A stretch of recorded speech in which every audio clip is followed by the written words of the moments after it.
요한계시록 13장 1절에서 10절 말씀을 함께 보도록 하겠습니다.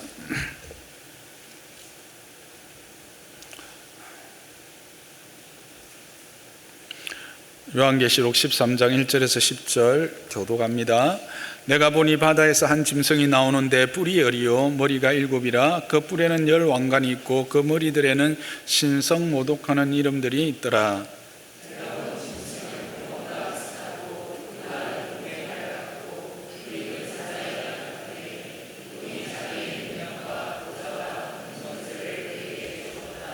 그의 머리 하나가 상하여 죽게 된 것 같으니 그 죽게 되었던 상처가 나음에 온 땅이 놀랍게 여겨 짐승을 따르고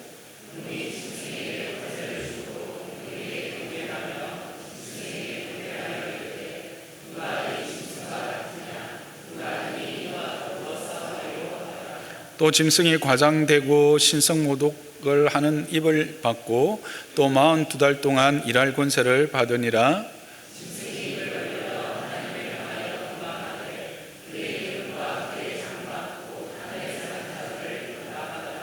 또 권세를 받아 성도들과 싸워 이기게 되고 각 족속과 백성과 방언과 나라를 다스리는 권세를 받으니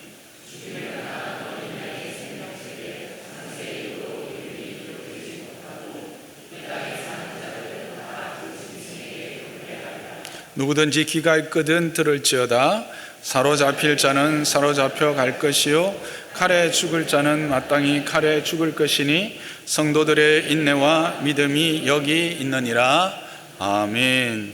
우리는 12장에서 그리스도의 구속 사역 그리고 그 이후에 전개되어지는 구속의 역사를 하늘의 전쟁과 땅의 전쟁으로 소개받았습니다. 예수 그리스도의 오심과 그의 죽으심 그리고 그 부활의 과정은 그 배후에는 사단이 그 일로 말미암아 자기가 영원한 멸망으로 나아갈 수밖에 없기에 보좌를 향하여 도전하는 전쟁을 도발하는 일을 벌이게 되죠. 그때 하나님께서 천사 미가엘을 통하여 그를 물리치고 그 붉은 용 마귀를 땅으로 내몰았습니다. 이제 그 땅으로 내몰린 붉은 용은 땅의 교회들을 박해함으로 자신의 그 분노를 해소하고 하나님의 뜻을 해방하려 하였지만 하나님께서 그의 장막과 말씀이라고 하는 이 두 날개로 그들을 인도하시고 보호하시고 지혜와 힘을 공급함으로 그들을 양육하여 결국 그들로 그 가나안 하나님의 기업을 이을 자들로 자라게 하셨다라고 하는 말씀을 우리는 함께 나누었습니다. 기억하시죠? 근데 오늘 우리가 읽는 이 두 짐승의 이야기 13장의 이야기는 이 땅에서의 전쟁이 그러면 구체적으로 어떻게 누구에 의해서 진행되는가 하는 것을 또 더 분명하고 자세하게 설명을 해 주고 있는 내용입니다. 하늘에서 쫓겨난 용은 이제 자신의 시간이 얼마 남지 않은 것을 알게 되지요. 그래서 그 제한된 시간 내에 교회와 성도들을 할 수만 있으면 많은 박해와 핍박을 통하여 손해를 입히려고 작정했습니다. 그런데 이 마지막 박해를 실현할 때 어떻게 했냐면 직접 한 것이 아니라 하수인을 세운 것이죠. 자기의 권세를 주어서 그 권세로 대행하게 하는 하수인을 주었다라고 말하는 그 두 짐승, 바다에서 나온 짐승과 땅에서 나온 이 두 짐승을 통해서 그 일을 행하였다라는 게 13장의 전체의 내용입니다. 그 내용 중에서 오늘은 첫 번째 바다에서 나온 짐승에 대해서 함께 살펴보기를 원합니다. 본문에 사용된 이 바다라고 하는 단어는 우리가 지금까지 살펴보았던 무저갱이라고 하는 단어와 헬라어 어근을 보면 동의어입니다. 이 바다라고 하는 것은 무적행과 동의어로 생각하시면 되죠. 그러므로 바다에서 나온 짐승이니까, 무정행에서 나온 짐승이니까 우리는 충분히 그의 역할을 우리가 충분히 상상할 수 있고 그의 모습을 상상할 수 있습니다. 그래서 그의 형상도 우리가 12장 3절에서 보았던 용의 형상과 똑같습니다. 12장 3절에서는 머리가 먼저 나오고 뿔이 나오는데 오늘 본문에서는 뿔이 먼저 나오고 머리가 나옵니다. 그래서 뿔이 10뿔이고 머리가 7이다. 이렇게 이제 짐승을 이야기를 하고 있습니다. 그러니까 이 모습 하나만 보더라도 이 짐승의 특징이 무엇인지, 역할이 무엇인지를 우리는 지난 시간들의 말씀들을 통해서 이제 충분히 유추할 수가 있지요.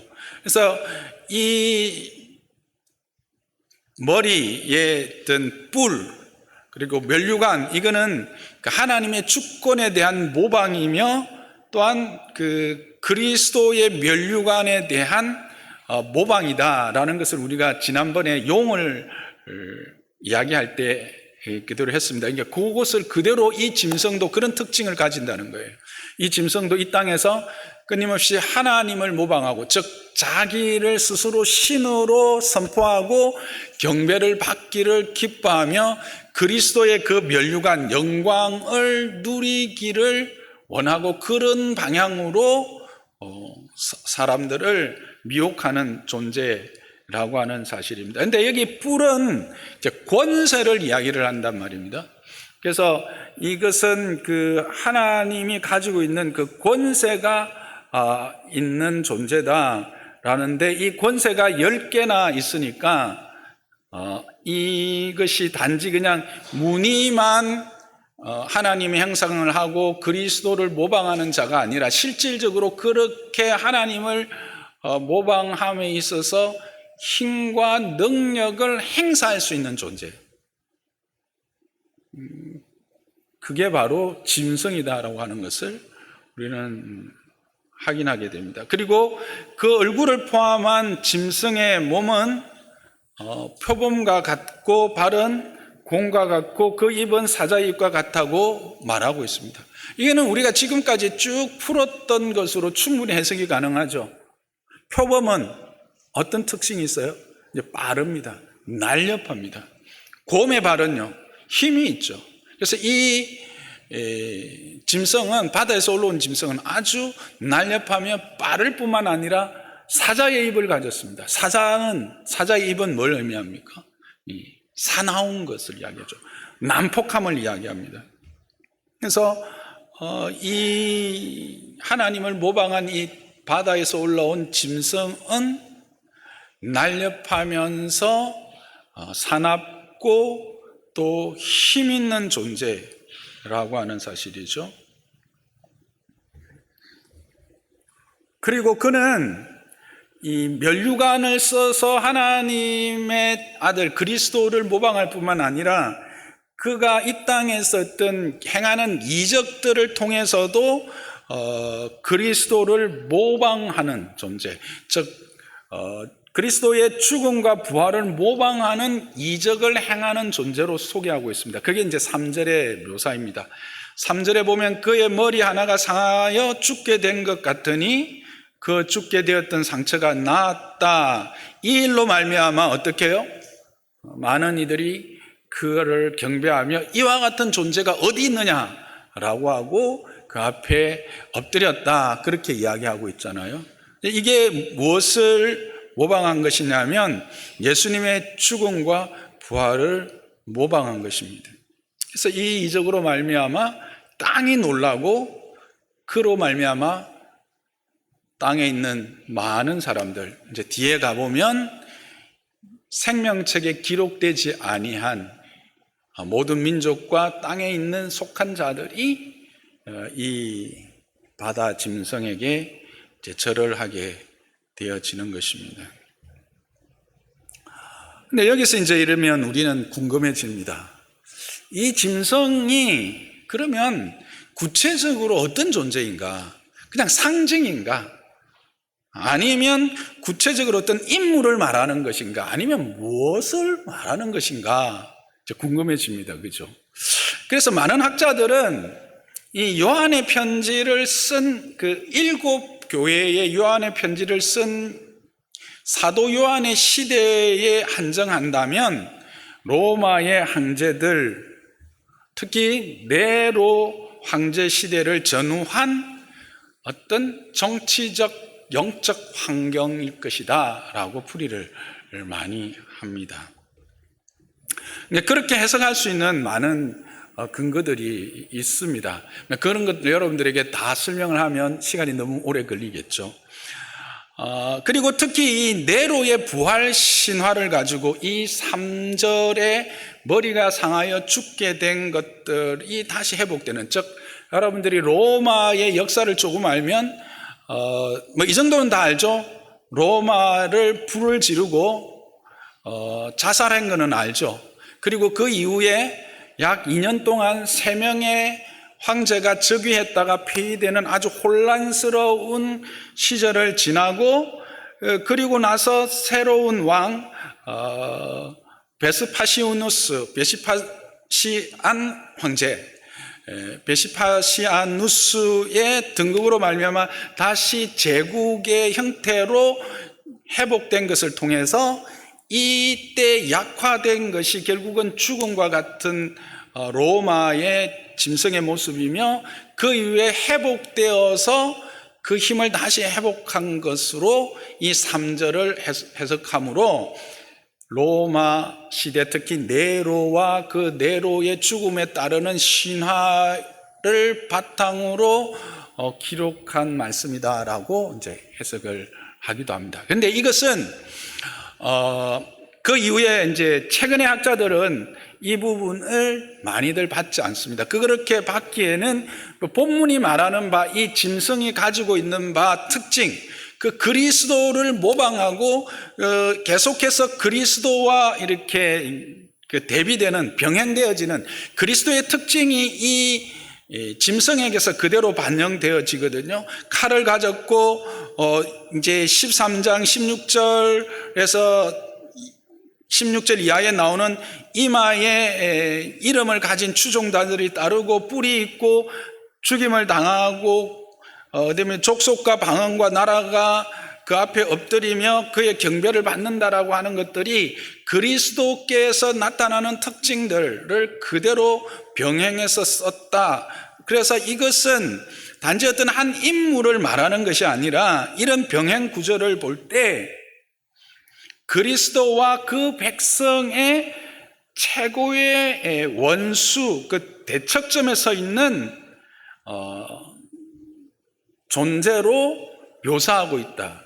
그래서 이것이 가장 적합한 인물, 이 짐승을 가장 분명하게 드러낼 수 있는 존재는 마귀다라고 하는 것이 이제 우리가 받을 수 있는 그런 모습인 것입니다.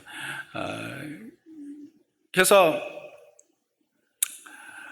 이러한 이제 분석을 통해서 보면 이제 역사의 흐름 가운데 그리스도의 오심부터 다시 오실 그 기간 동안 이와 같은 어떤 강력한 힘을 가진 어떤 그 존재, 이것을 우리는 이제 국가와 사회의 어떤 제도, 사회적 구조라고 봅니다. 그런 구조들이 계속해서 일어났다가 다시 쇠하여졌다가 일어나는, 하나님을 표방하며 하나님의 힘과 권세와 영광을 스스로 취하려고 하는 어떤 국가나 존재나 그 다음에 사회적 구조나 이런 것들이 일어났다가 상쇄되었다가 일어났다가 하는 것들이 반복되어질 것이다. 그리고 결국에는 이것이 어디에 수렴하느냐, 최종적으로 하나님의 영광을 대적하는 적 그리스도의 모습으로 더 수렴되어져서 최종적으로는 적그리스도의 모습으로 나타날 것이다. 그런 어떤 구조를 가진 국가나 사회적 제도나 구조로 해석하는 것이 맞다라고 말하고 있고, 저도 여기에 동의를 합니다. 근데 길게 좀 설명했지만 요약하면 바다에서 나온 짐승은 한 개인이나 어떤 한 국가로 단정할 수 없고, 주님이 오실 때까지 교회를 박해하는 국가, 사회제도, 사회구제라 할 수 있으며, 그 배후는 마귀다라고 정리할 수가 있을 것입니다. 그래서 그의 주된 사역은 무엇으로 5절 이하에 이야기하고 있습니까? 신성모독으로 이야기하고 있습니다. 그의 입에 신성모독하는 것을 주었다라고 하는 거죠. 신성모독이라는 게 뭡니까? 하나님을 모독하는 거죠. 하나님의 속성을 그대로 비방하고 비하하고 또 하늘에 사는 자들, 하늘에 속한 그의 백성들과 그의 교회들을 비방하고 박해하는 것으로 나타나게 될 것이다 말하고 있는 것을 보면, 이 짐승은 그 배후에 마귀가 있는 힘과 권세를 가진 어떤 국가나 사회제도, 사회구조라고 할 수가 있는 것입니다. 그런데 그들이 받은 이 권세로 말미암아 성도들과 싸우게 되고 이기게 된다고 본문은 이야기하고 있습니다. 근데 여기서 싸운다라고 하는 이 싸움은 성도들과 어떤 물리적인 전투를 한다는 것이 아닙니다. 짐승이 가진 권세로 성도들을 핍박하겠죠. 그 핍박하는 것으로 말미암아 이기게 된다는 것은 성도들이 그 핍박으로 말미암아 순교를 당하든지 아니면 그 핍박에 견디지 못해서 믿음을 떠나는 것을 말합니다. 이게 순교는 우리가 말하는 적색 순교와 백색 순교가 다 포함되는 거겠죠. 그 상태를, 그런 현상들을 이야기하고 있는 것입니다. 그래서 이런 일들이 계속되어짐으로 말미암아 땅에서는 어떤 일들이 일어나는 거죠?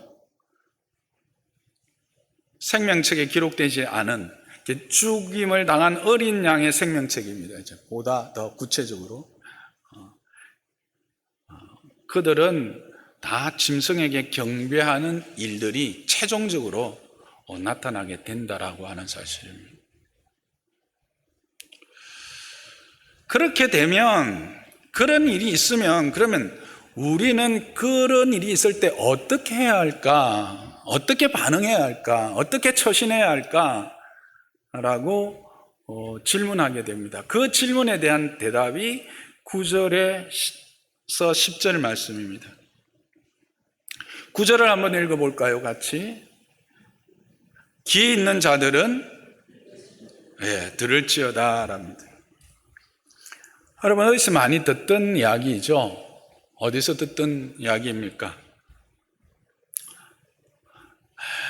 소아시아 7교회에게 이기는 자들에게 주셨던 말씀이죠. 동시에 이 말씀은 구약에서 하나님의 법을 떠난 우상 숭배하여 영적으로 하나님께 간음한 하나님의 신부로서의 순결함을 잃어버린 이스라엘을 향한 주님의 말씀이기도 하죠. 그래서 이사야, 예레미야, 에스겔을 통해서 이 말씀을 계속 하십니다. 그래서 예레미야를 통해서 한번 우리가 이 말의 의미를 다시 한번 좀 생각해 보기를 원합니다. 예레미야 5장 21절입니다. 함께 읽어볼까요? 시작. 어리석고 지각이 없으며 눈이 있어도 보지 못하며 귀가 있어도 듣지 못하는 백성이여 이를 들을지어다. 이 말씀은 무슨 말씀입니까? 지금 이스라엘이 하나님의 뜻을 분별할 능력이 없다는 겁니다. 영적으로 우둔하고 무지함으로 말미암아 선지자들을 통해서 주신 말씀에 대하여 보지도 못하고 듣지도 못한다라는 겁니다. 그래서 너희가 어떻게 하라는 겁니까? 눈을 뜨고 귀를 열어서 보고 들어서 지혜를 얻고 하나님의 은혜를 받아서 이 모든 상황 가운데 하나님의 자녀답게 처신해라 라고 하는 하나님의 권면의 말씀이죠. 오늘 동일하게 그런 말씀입니다. 이 앞에서 말했던 이 바다에서 올라온 짐승으로 말미암아 닥치는 하나님의 그 거룩함, 즉 신성 모독함으로 나타나는 박해와 환난 가운데서 너희는 귀를 열고 눈을 열어서 시대를 분별하며 그 국가와 그 사회와 그 제도들이 가지는 바 세계관, 그들이 추구하고 주장하고 우리에게 요구하는 것들에 대하여 영적인 눈을 열어서 바로 보고 바로 듣고 그래서 거기에 바로 처신해라 라고 하는 것을 말하고 있는 겁니다. 여러분, 우리는 이 시대에 대하여 영적 안목, 시대적 안목을 가진 눈이 필요함을 여러분 기억하시기를 바랍니다. 들을 귀가 있어야 됨을 여러분 분명히 하시기 바랍니다. 우리는 어느 시대나 어느 환경 가운데서도 이 하나님이 보여주시는 바를 볼 수 있도록 눈을 열고 귀를 여는 일에 게을리해서는 안 됩니다. 그러면 무엇을 보고 무엇을 깨달아서 이 수렁에서 이런 환경 가운데서 서야 될 것인가, 설 수 있을까? 10절을 말씀하고 있습니다. 10절의 말씀을 너희들은 이해를 해라는 겁니다. 그리고 그렇게 살아라는 겁니다. 10절을 그래서 한번 읽어볼까요? 시작. 사로잡힐 자는 사로잡혀 갈 것이요 칼에 죽을 자는 마땅히 칼에 죽을 것이니 성도들의 인내와 믿음이 여기 있느니라. 어떻게 해요? 어떻게 해 살아야 되겠다 확 와 닿으세요? 어렵죠. 무슨 말이지? 사로잡힐 자는 사로잡힐 것이고 칼에 죽을 자는 마땅히 칼에 죽을 것이니 성도들의 인내와 믿음이 여기 있느니라. 확 와닿지 않죠.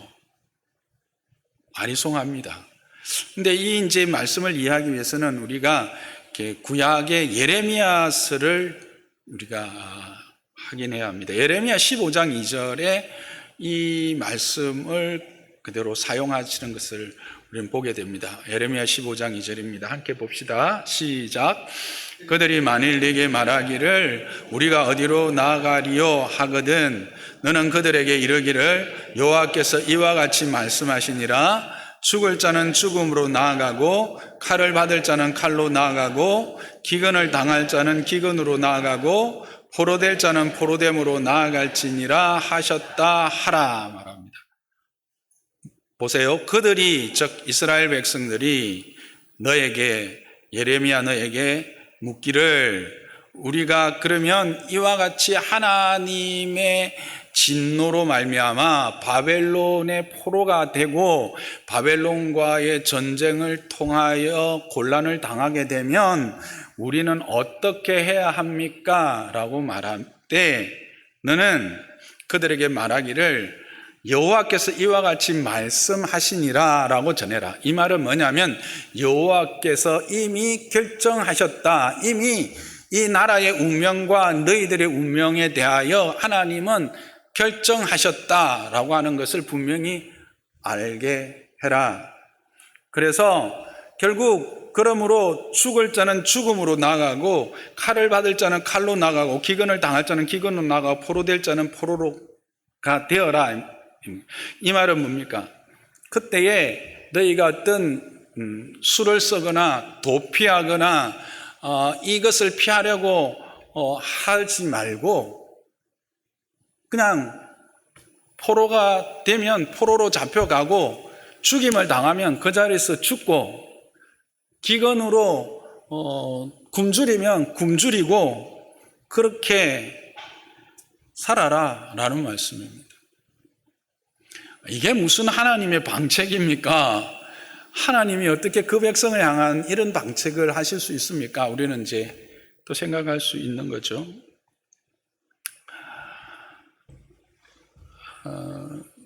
그것을 지금 계시록에서 그대로 차용하고 있습니다. 그러니까 계시록의 이 말씀도 동일한 말씀입니다. 그 바다에서 올라온 짐승과 같은 그 하나님을 모방하고 그리스도를 모방하는 권세가 있는 국가라든지 어떤 사회적 구조나 사회적인 어떤 제도가 너희를 핍박하고 비방하고 또 억압하면 그걸 그대로 받아서 핍박을 받고 비방을 감당하고 죽이면 그냥 죽어라라는 것입니다.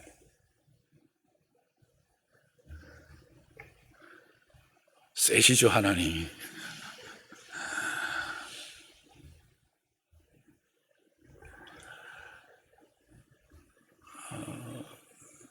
이게 하나님의 처방입니다. 그러니까 진정한 믿음이라는 게 뭔가를 여기서 우리가 다시 한번 생각해 보는 거죠. 로마서에 보면 이 국가 권력이라고 하는 것은 하나님께로부터 부여된 권력이므로 우리는 순종해야 된다고 말하고 있습니다. 로마서 13장 1절에서 2절입니다. 함께 봅시다. 시작. 각 사람은 위에 있는 권세들에게 복종하라. 권세는 하나님께로부터 나지 않음이 없나니 모든 것은 다 하나님께서 정하신 바라. 그러므로 권세를 거스리는 자는 하나님의 명을 거스림이니 거스리는 자들은 심판을 자취하리라. 거스리면 심판을 스스로 취하는 것과 같다는 겁니다. 그럼 왜 이렇게 해야 되는가? 3절부터입니다. 다스리는 자들은 즉 그 권세를 잡은 자와 국가는 선한 일에 대하여 두려움이 되지 않고 악한 일에 대하여 된다. 이런 말은 그가 선한 일을 위하여 세워졌기 때문이다라는 것입니다. 그리고 4절에 보면 그래서 그는 하나님의 사역자가 되어 선을 베풀 자이기 때문에 그렇다라는 겁니다. 그래서 그가 공연히 칼을 가지지 아니했다라는 겁니다. 그 칼을 가진 자는 악행을 행하는 자들에게 진노하게 하기 위해서, 악행하는 자들을 제한하고 처벌하기 위해서 칼을 주었기 때문에 복종하지 아니할 수 없는데, 그 복종하지 아니함이 내가 악행을 당해서 그 진노를 받는 것 때문에 순종하는 것이 아니라 하나님이 주신 그 권위와 또 그가 행하고는 선을 바라봄으로 그 앞에서 순종해라. 그는 하나님의 선한 일을 행하도록 권세가 주어졌기 때문에 거기에 복종해라는 겁니다. 자, 그럼 뒤집어 봅시다. 오늘 이 바다에서 올라온 마귀는 선한 일을 행하는 일에 권세를 씁니까? 아니면 오히려 악한 일을 위해서 이 권세를 씁니까? 선이 뭡니까? 도덕적인 것이 선입니까? 그것은 하나님의 선의 아주 기본 중에 기본입니다. 하나님의 성경이 말하는 선은 하나님의 뜻, 하나님의 계획이 이 땅 가운데 실현되기 위한 모든 것이 선입니다. 그리고 이 하나님의 뜻을 반대하고 거부하도록 하는 모든 것이 악입니다. 그런데 지금 그렇게 보면 이 본문에 나오는 바다에서 올라온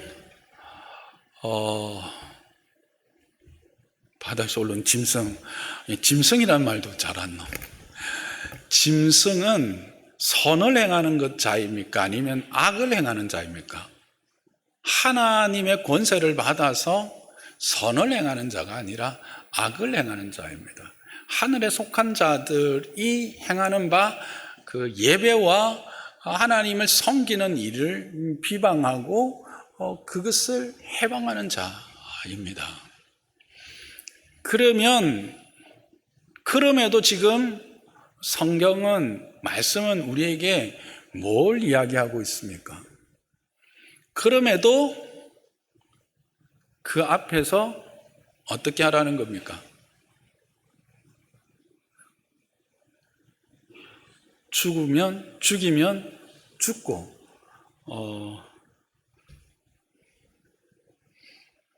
칼에 죽을 것이요, 사로잡히면 사로잡혀 억압을 당해라라고 말하고 있습니다.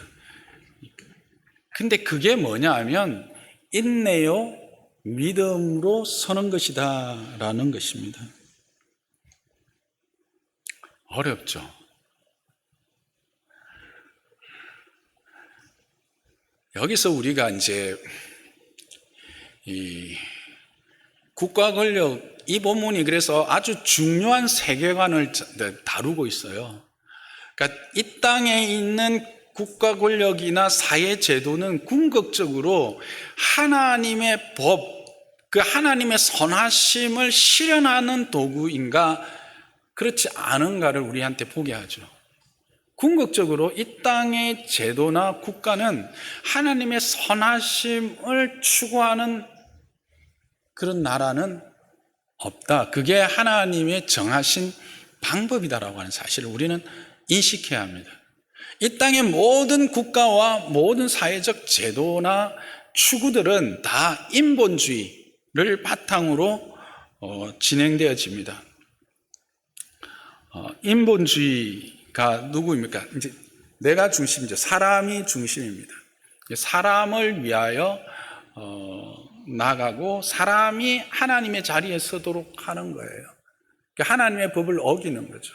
요즘으로 말하면 간단하게 이야기하면 낙태법을 제정해서 낙태를 법으로 허용해 준다든지 또 동성애를 법으로 허용해 주는 것과 같은 것을 우리가 쉽게 생각하고 아주 극단적으로 보면 북한과 같은 상태, 수령으로서 하나님의 자리에 서서 자기를 경배하도록 하는, 로마 시대 때 말하면 로마의 황제가 되어서 절하게 하고, 일제시대 때로 돌아가 보면 일본의 천황을 숭배하도록 하는 그와 같은 요구들이 결국은 국가가 가지고 있는 궁극적인 최종적 모습이다라고 하는 것을 말하고 있는 거예요. 그러면 거기에 대하여 우리는 어떻게 하는가? 이 죽으면 죽고 잡혀가면 잡혀가라는 말은 뭘까? 여러분, 잡혀가는 이유가 뭘까요? 죽는 이유가 뭘까요? 그것을 순응해서 그것을 따라갔기 때문에 잡혀가고 죽습니까? 아니면 그것을 거부했기 때문에 죽고 잡혀가는 겁니까? 전자입니까? 후자입니까? 후자죠. 순응했으면, 후자를 내가 했나요? 하여튼 순응했으면 잡혀갈 이유가 없죠. 순응했으면 죽을 이유가 없습니다. 이것이 이제 기독교에서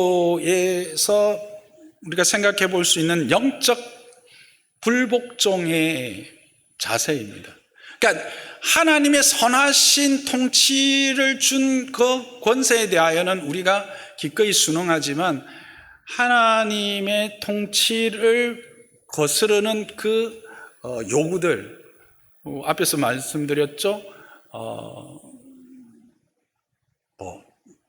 낙태를 허용하는 법률을 만든다, 동성애를 허용하는 법률을 만든다, 또한 이제 극단적으로 나가면 어떤 집단이나 어떤 개인을 숭배하도록 하는 것을 요구하는 법을 만든다면 우리는 어떻게 해야 되는 겁니까?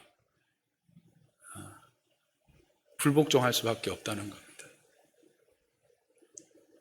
그래서 근데 이 불복종이라는 게 세상이 말하는 것처럼 어떤 힘으로 대적해서 싸우라는 게 아닙니다.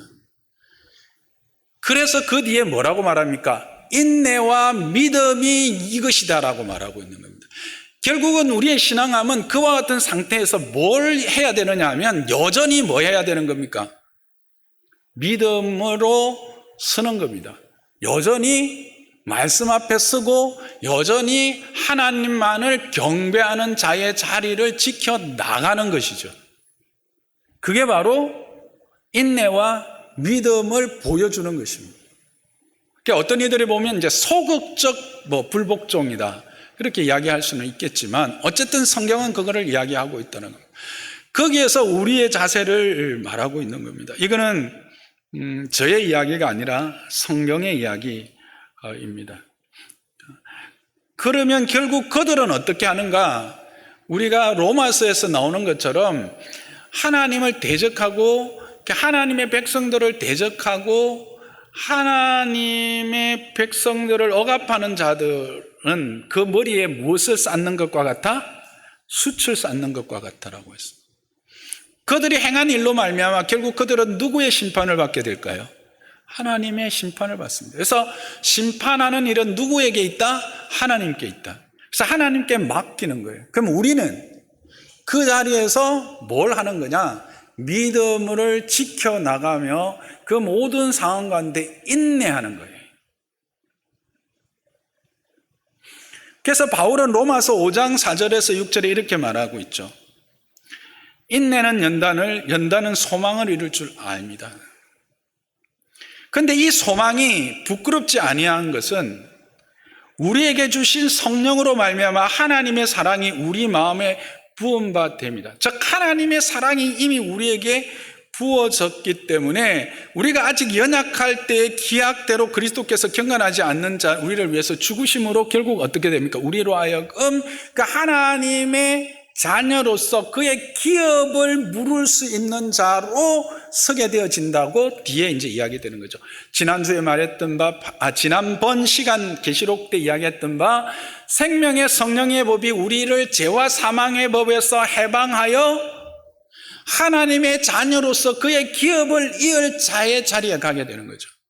결국 다윗 이 말은 결국은 지난번 시간에 이야기했던 12장 끝에 말했던 바 하나님께서 그 백성들에게 두 날개로 하나님의 장막 즉 예배와 말씀을 통해서 그들을 광야 가운데서도 길러서 결국 그들로 하여금 이 하나님의 기업인 가나안을 상속하게 하셨던 그 상속의 과정을 어디에서도 이루어 가신다? 이와 같이 악하고 참으로 무법한 이와 같은 제도나 이와 같은 국가 가운데서도 여전히 하나님을 경배하고 하나님만을 경배하고 하나님의 자녀됨의 그 믿음의 모습을 보여주며 살아가는 그 삶 순간순간을 통하여 이들을 양육하셔서 우리는 어디로 간다?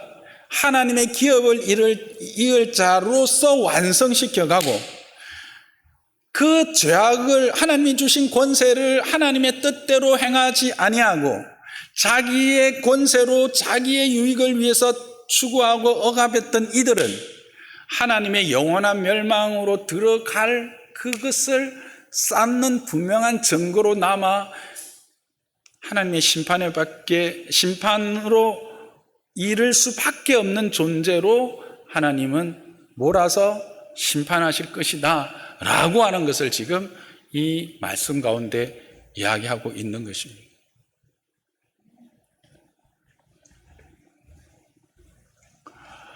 그래서 결국은 우리의 신앙생활이라고 한다는 것은 하나님의 사람으로 내 있는 자리에서 자리매김을 할 것인가, 아니면 거기에서 타협할 것인가, 아니면 도망갈 것인가의 싸움이에요. 그렇잖아요.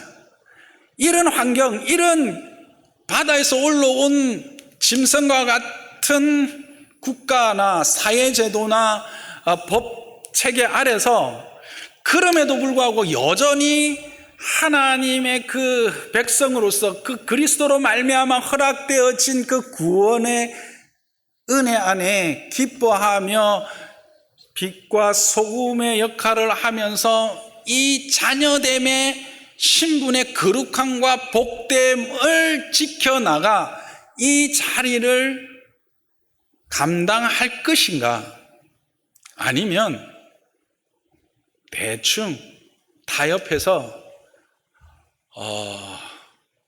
평일에는 그냥 가서 신사에 참배하고 주일에는 교회 와서 예배하고 그렇게 하면서 좋은 게 좋은 거다라고 하고 살아갈 것인가?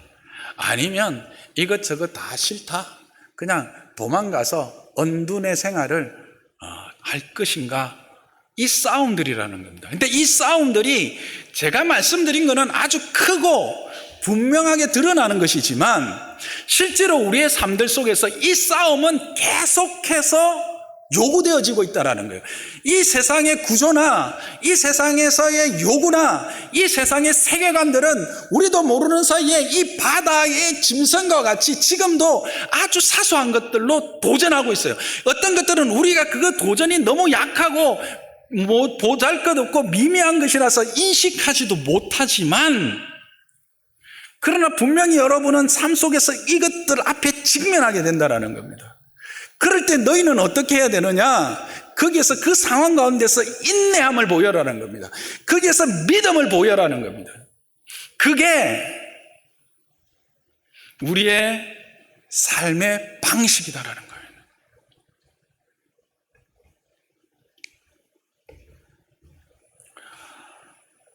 근데 참 우리는 이런 신앙의 싸움에 대하여 분별이 부족하고 훈련이 부족합니다. 이게 우리의 신앙의 수준이죠. 우리는 기껏 해봐야 신앙함이라는 것은 그냥 주일 예배 참석하고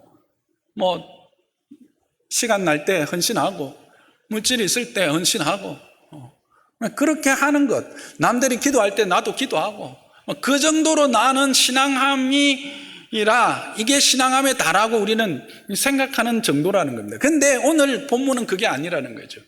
이 사회가 가지고 있는 제도나 세계관이나 국가가 어떤 존재인지를 분명히 인식하면서 그 안에서 우리는 벗어날 수 없는 존재다라고 하는 것을 말씀하고 있는 거예요. 여러분, 우리 국가나 또 사회의 어떤 그 세계관이나 흐름들 그 앞에 외면하고 요즘 자연인이다 하면서 산속에 살던데 그렇게 살 수 있어요? 아니, 자연인이라 살아도 거기에서 벗어나지 못한다는 거예요.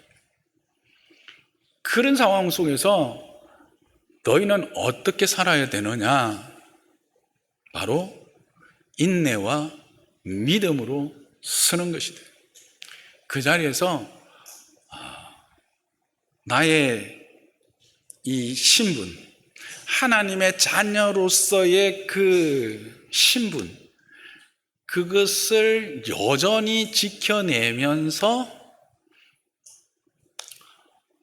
하나님을 경배하고 하나님만을 경배하고 하나님의 기쁨이 무엇인지를 끊임없이 말씀을 통하여 배워 나를 성장시키고, 그리고 이 세상 가운데서 그런 모든 전투들 가운데 나를 훈련시켜서 하나님의 자녀, 하나님의 기업을 이을 자로서의 그 충만한 분량에까지 자라가게 하는 것, 그게 바로